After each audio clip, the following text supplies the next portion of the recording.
This is a review of the Nikon N5005, a camera which sold between the years of 91 and 94 and was one of the last cameras to include dials for camera setup instead of LCD screens. I'm going to go over the controls of the camera, talk a little bit about the history of the camera and my history with it. Then I will talk about my likes and dislikes. And finally, I'll go over some pictures I've taken with the camera. We're going to start off on the top plate right side, and you're going to find that the frontmost dial is the shutter speed dial. Besides the times of 1 second to 1/2000th of a second, you find three other positions. L is lock, A is aperture priority, and T is time setting. The rearmost dial is the aperture dial. Besides the standard aperture settings, you see an S, which stands for shutter priority. After that, we see a button which is a lock for the lettered positions on both dials. After that, you find a film rewind button that is actually locked out by a button that is right over the side and on the back. Next up, you find the frame counter, the self-timer LED indicator, and the shutter release. On the top plate left side, you're going to find the self-timer button, the hot shoe, and two buttons that, when pressed concurrently, will pop up the built-in flash. On the front plate right side, you find the auto exposure button, and on the left side, you find the lens release button and the focus mode selector. The two modes are autofocus and manual. Around the corner, you find the camera back lock release. Taking a look at the bottom, you see the battery door release and the tripod socket. On the back plate, you have the film cartridge window and film advance indicator window.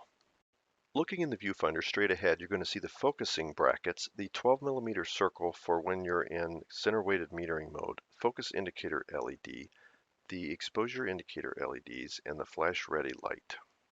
Unfortunately, you don't see any indication of the aperture setting or the shutter speed setting in the viewfinder. This is an entry-level camera that's got a lot of nice features going for it. The first one I'd like to talk about is the fact that it's got a built-in flash. This is great for when you want to sort of do daylight flash in your photography. So it's just always on the camera. So you just pop it up, and when you're taking pictures of people in particular in the daylight, this takes any shadows out from over the face or under the eyes. So that's a great feature. The second thing this camera's got that allows it to take amazing pictures is it's actually got Nikon's TTL flash system. So if you do put on an external Nikon flash, you get incredibly accurate flash photography, and it's got the flash photography for the matrix metering, which I'll come to the metering system on the camera in a second, but it's got matrix balanced fill flash also, as well as the center weighted balanced fill flash. So these three things together, I guess, the built-in flash and then the matrix balanced fill flash and the center weighted balanced fill flash are just great features, and you'll get some amazing pictures with this camera. The next thing that I really love about the camera is it actually runs on AA batteries. So you don't need a special charger and a special battery that then you've got to buy an extra one so you have a backup battery and all that. You can buy AA batteries anywhere, right? All over the world. So that's another great feature about this camera. The next thing I'd like to talk about is it's got an AE lock. So this button right here allows you to lock in the exposure, and that allows you to, when you're using the, one of the three automated modes, allows you to get great pictures also. The next one is it's got the motor drive. So it's got this little gear on the center here that drives these autofocus Nikon lenses. So the first autofocus Nikon lenses didn't have their own motors in them. So the motor was actually in the camera bodies. And there was a little tiny gear that would focus the lens. And this camera's got that built in. Now, not all cameras had that.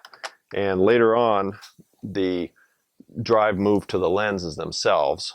And so anyway, this camera will drive the early Nikon autofocus lenses, which is great. The next thing that makes this a great camera, even though it's an amateur level camera, is it's got three program modes. So it's got full program capability. And I will show that up here somewhere. But it's dependent on how you put these two dials. You can set it in program mode, you can set it in aperture priority mode, or you can set it in shutter mode, or you can, of course, use manual mode. So it's got 4 modes, but 3 program modes, which is really awesome. So the way to do program mode is you set the dial on A for the front dial and on S for the back dial. And if you look, that there's a little line that goes over to the P, so that means you're in full program mode. So the camera will pick the shutter speed and the aperture in this mode. So the problem is when you're in program mode, you don't know what shutter or aperture the camera's picking for you, because there's no indication, there's no LCD on the top to show you, and there's nothing in the viewfinder to show you what the camera's picked for you. Now, if you're in aperture priority or in shutter priority, you know the shutter or the aperture that you've picked, but not the other thing that the camera's picking, because again, there's no indication anywhere on the camera what the camera's choosing. And that's why it's a amateur level camera. It's what's called, it's not a full information viewfinder. So in the viewfinder, you don't know what the camera's picking. You don't see the aperture, you don't see the shutter speed. When you're in aperture priority, you set the back dial to the aperture. You have the front dial on A, meaning aperture priority, and the camera's picking the shutter speed. You're picking the aperture with the rear dial by spinning this rear wheel. Again, you don't know what shutter speed the camera's picking, but you know what aperture you've picked, obviously. And conversely, when you're in shutter speed mode, you're setting the shutter speed with the front dial. You have the rear dial on S, meaning shutter priority, and that means the camera is picking the aperture for you. And in that mode, you don't know what aperture it's picking. So, you know, it takes great pictures, but you don't always know, if you're in one of the program modes, what the camera's doing. Of course, if you're in manual mode, you're setting both dials, so you know what's being set. You still don't see it in the viewfinder, but you can take your eye away and look down on your dials and see what you've set it to. So that's fine. The next thing this camera's got going for it that's great is it's got 2 meters. So it's got the matrix meter that started off in the FA, and I think they upgraded it. They probably upgraded it between 83 and 91. So I think it's probably the same matrix meter that the 8008 had, and maybe the F4. I'm not sure about that. But you've got the matrix meter, and in the program modes, if you're in the program modes, it's using the matrix meter. If you're in the manual mode, it's using this Nikon center weighted 60/40 meter. So it's got the 2. The caveat to that is, if you're in the program modes, it's using the matrix meter, unless you hit the AE lock button, and then it switches over to the center weighted meter. You've got to know that, because there's no indication on the camera anywhere that which meter it's using. And unlike the F4 or the 8008 or some of the other cameras, there's no button to change it yourself other than pushing in the, I guess if pushing in the AE lock button, but it's not obvious that's what's happening. Or when you're in full manual mode, you just have to kind of know that. You don't have any indication. Like the other cameras. I guess the F4 doesn't really tell you that. Well, the F4's got a dial. You turn it to what mode you want, and so you can see that. And I think it probably shows that in the display too. In the viewfinder, I'm not sure. But anyway, these are just great features that allow this camera to take really good pictures. It's just missing a few things. It's still a great camera. So now I'm going to talk about a few things that this camera is missing. The first thing is, you notice that on the left side top plate, there is no film speed setting. So you might wonder, how are you supposed to set the film speed? Well, actually inside the camera, it's got contacts that read the film speed off the spool. There's no way to set the film speed yourself, and there's no exposure compensation. So these are kind of two things that I think are missing or limiting with this camera.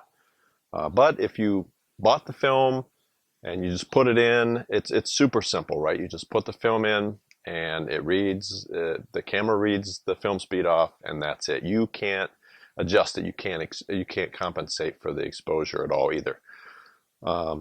There are ways around it. So for instance, you could put it in manual mode and it'll tell you what the correct exposure is, and then you can just back it off. So if you think, oh, I want to underexpose it by half a stop, you could then use the shutter speed or the aperture and adjust it that way. So you could still sort of get around that, but not as easily as with other cameras. The second thing that this camera is missing is there's no depth of field preview button. I really like that on my cameras because the beauty of a film camera and a full frame camera is you can really play around with the depth of focus very easily. Same with DX cameras, but it's really easy with film cameras, but you can't see what your depth of focus is without a button that'll show you that, because it stops down the lens so you can then see what your depth of focus is. Another shortcoming of this camera is it won't meter non-AF lenses. So as long as it's an AF lens, it's great, but I have a ton of manual lenses, right? They'll mount right up and you can shoot through them in a couple of modes, but it won't meter at all. So for instance, you could use your cell phone. You should have a light meter on your cell phone anyway. And you can figure out what your settings should be, set your settings on the top, and you'll be fine. The other thing or one thing that this camera is missing that I don't really care about is it doesn't have any way to do multiple exposures. I never really use that anyway, so I don't really care. Another great thing about this camera, just like most film cameras nowadays, they're incredibly inexpensive on eBay and Craigslist. So I actually found this camera at a thrift store in St. Francis for $9 with this autofocus 35 to 70 lens. $9. I had no idea if it would even work. I bought it because I had never seen one of these cameras before.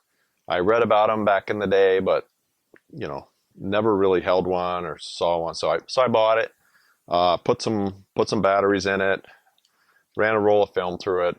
It's great. It works fabulously. So I recommend it. Here's just a couple pictures I've taken with the camera. Here's the cat, and this is a bridge in Stillwater, and then there's the cat again. Thanks for watching my video, and if you liked it, hit the like button and think about subscribing. Also, if you have some ideas for some other cameras you'd like me to review, leave a note in the comment below. Thanks again. Bye. Yeah. The other thing that's great about this camera, oh no, wait, I want to talk about something else. Okay, let's see. Okay, so if you're in, I don't want to say so.